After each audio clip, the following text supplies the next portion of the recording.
বসবাস করতে পারবে, জমি ক্রয় করতে পারবে, বিবাহ করতে পারবে, এতে কোনো বাধা নিষেধ আর থাকছে না।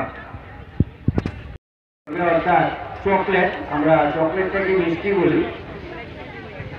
আর হসপিটাল রোগীদের মধ্যে ফল ও মিষ্টি kakak apa lah kotona suta hap sidi enggak yang aku nggak suka sih hari ini juta roka jaga itu paling tunggu ungka tetap dia nih dede ini suatu nomor স্বাধীনতা দিবস jung 26 September konstitusi behla bari 12 নম্বর vote পাই jung suatu nomor স্বাধীনতা দিবস পালন থাকা আপনার রুগই jung chini o behla bari bazar jung চুয়াত্তরতম স্বাধীনতা দিবস যিনি বীর শহীদদের প্রতি স্মরণ করে তিনি যুব দিবস পালন থেকে যিনি ভারতীয় জনতা পার্টি বিজেপি 12 নম্বর ভোট কেন্দ্র থেকে আমায়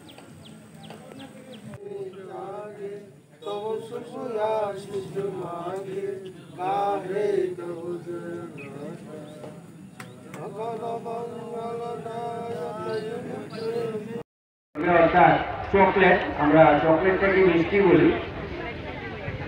আর হসপিটাল রোগীদের মধ্যে ফল ও মিষ্টি বসবাস করতে পারবে, জমি ক্রয় করতে পারবে, বিবাহ করতে পারবে, এতে কোনো বাধা নিষেধ আর থাকছে না। দপ্তর থেকে যে সমস্ত কর্মকর্তাগণ এসেছেন, আমি অনুরোধ করব ঘোষণা মঞ্চে যোগাযোগ করার জন্য। মোদিজি নেতৃত্বে বিনিময়ে দেশ স্বাধীন হয়েছে। ধর্মীয় সুরসুরি দিয়ে দেশকে ভাগ করা হয়েছে।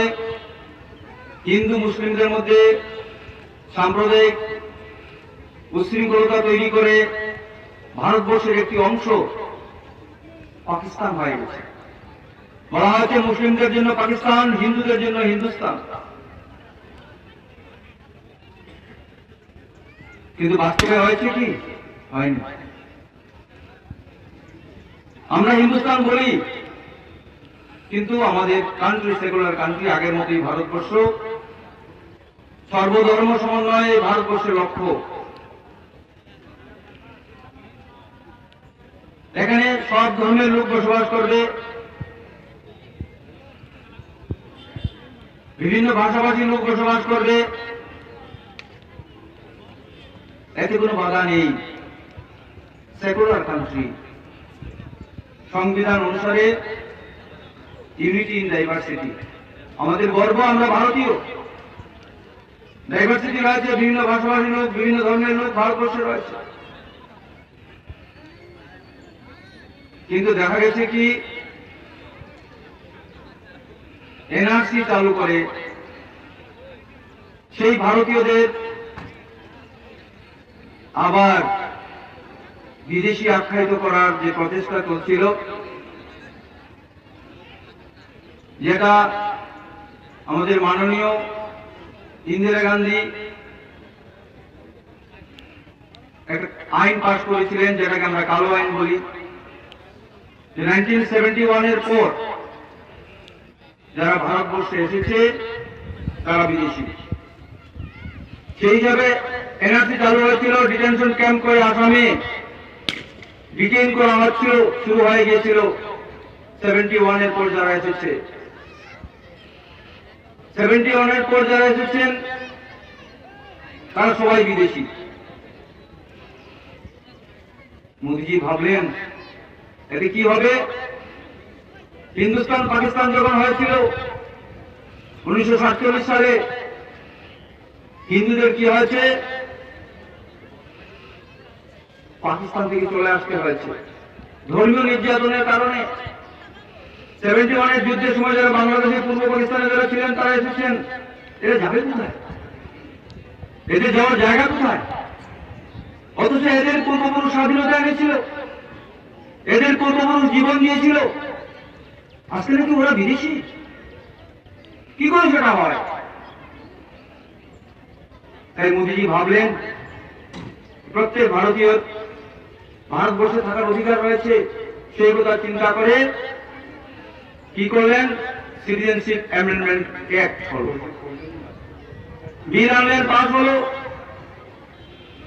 বললেন 2014 সালের ডিসেম্বর পর্যন্ত যারা এসেছে ভারতবর্ষে তারাই ভারতীয় এবং তারা সিটিজেনশিপ পাবে, এদের বিদেশি বলা চলবে না। মানুষের স্বার্থে যারা পৃথিবীতে জন্মগ্রহণ করলো তাদের পৃথিবীতে বসবাসের অধিকার নেই, এটা হতেই পারে না। তাই আইন পাস করতে হবে।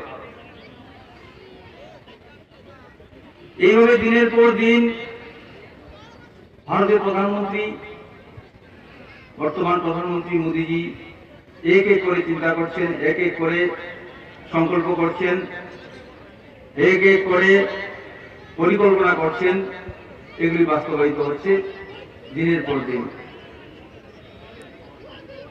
আজকে ত্রিপুরা রাজ্য স্বাধীনতার 2 বছর পর ভারতবর্ষের সাথে যোগ দিয়েছে, সেটাও এই ইতিহাস।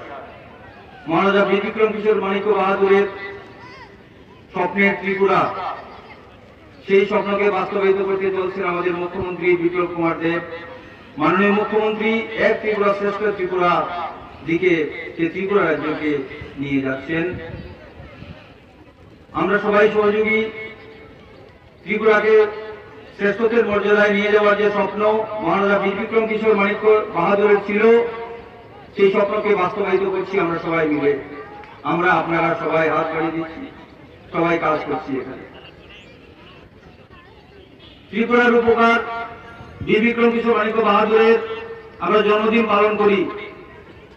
উনার যে স্বপ্ন এডিসি হয়তো উনার স্বপ্নে সফল করার উদ্দেশ্যে। এডিসিতে এসটি কমিউনিটির যারা থাকবেন, ত্রিপুরা আদিম অধিবাসী যারা রয়েছেন, তাদের জমি হস্তান্তর নন এসটির কাছে হবে না। এখানে কেউ জমি ক্রয় করতে পারবে না, নন এসটি যারা রয়েছে। এসটি টু এসটি ট্রান্সফার হবে। এই যে স্বপ্ন ছিল এডিসিতে যাতে সুরক্ষিত থাকে এসটি কমিউনিটি যারা রয়েছে, এর জন্য বিভিন্ন প্রকল্প, বর্তমানে বিভিন্ন স্কিম ডেভেলপমেন্টের জন্য আমাদের সরকার চেষ্টা করে যাচ্ছে দিনের পর দিন, কি করে আরো উন্নত করা যায়। দিনের পর দিন আমাদের সরকারি যে প্রকল্পগুলি রয়েছে